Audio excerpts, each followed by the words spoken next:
Hey folks, this is Captain Jones here to talk to you about the LC-3 simulator. So today we are going to get introduced to this piece of software.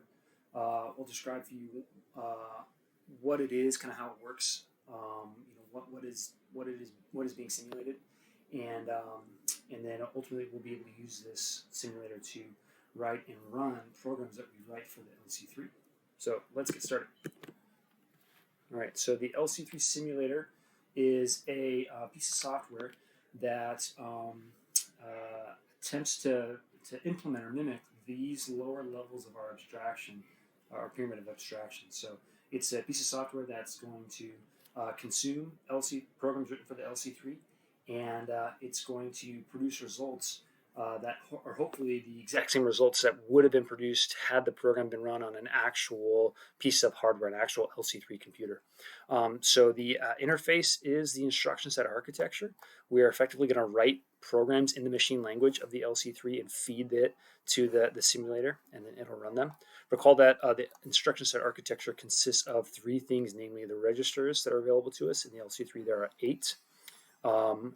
The memory that's in the computer in the LC3, that's memory that has 2 to the 16th locations that are each 16 bits wide, and the instructions that are available to us on that computer. So this is a summary of the instructions that are available to us on the LC3 from Chapter 5. So we're going to see these three things basically in that interface to our simulator.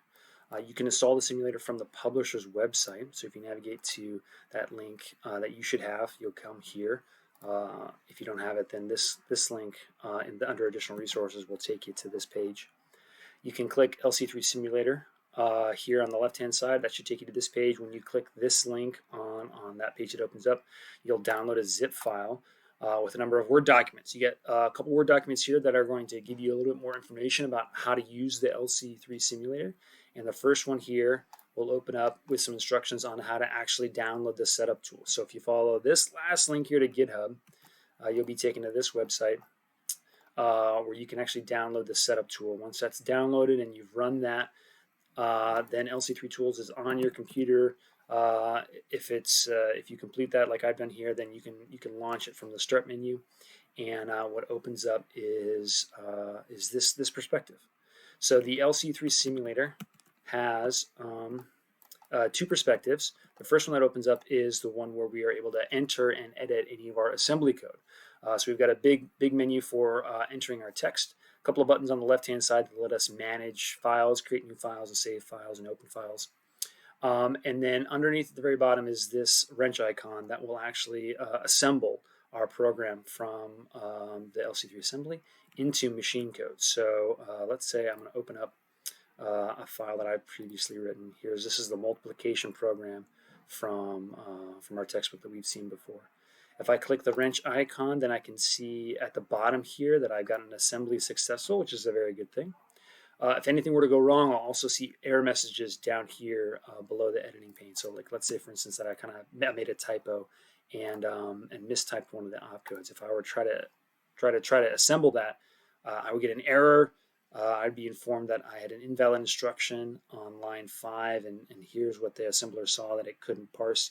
And hopefully that's clear enough that or gives me enough information to figure out, oh, okay, I mistyped this opcode, or if it's something more confusing than that, it'll give me enough breadcrumbs to try to figure out what to do. So once I get an assembly successful, then I can move to the other perspective in my simulator, which I can click by clicking the simulator button here in the upper right.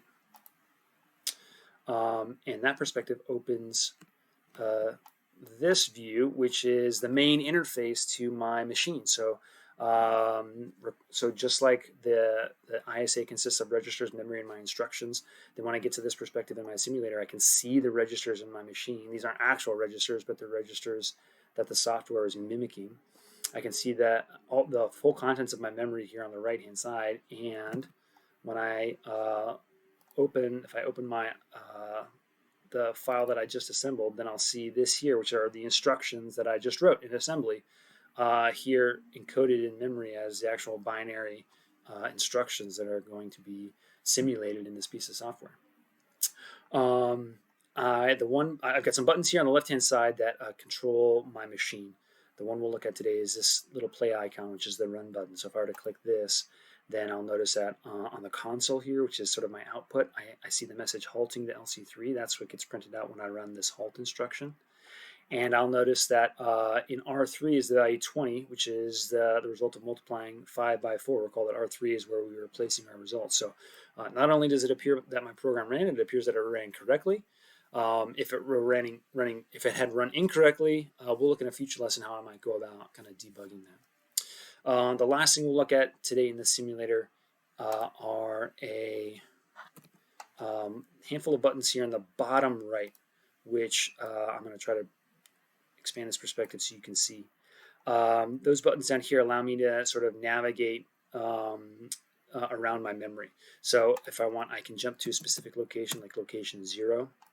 I can jump back to location 3000, and you can tell that this field assumes the value entered is decimal unless I prefix with that lowercase x. I can use these small arrows to jump forward or backward a couple of memory spaces at a time. I can use the larger arrows to jump forward and backward more memory spaces at a time. And I can use this button here to jump automatically to where the program counter happens to be. Okay, so that's the LC-3 simulator. It's the main piece of software we're going to use to interact with the LC-3 since it's so easy to use. The interface is the ISA, so after we write our code in the editing window, then the main perspective we have into our machine shows us the 3 parts of the ISA: the registers, the memory, and our instructions.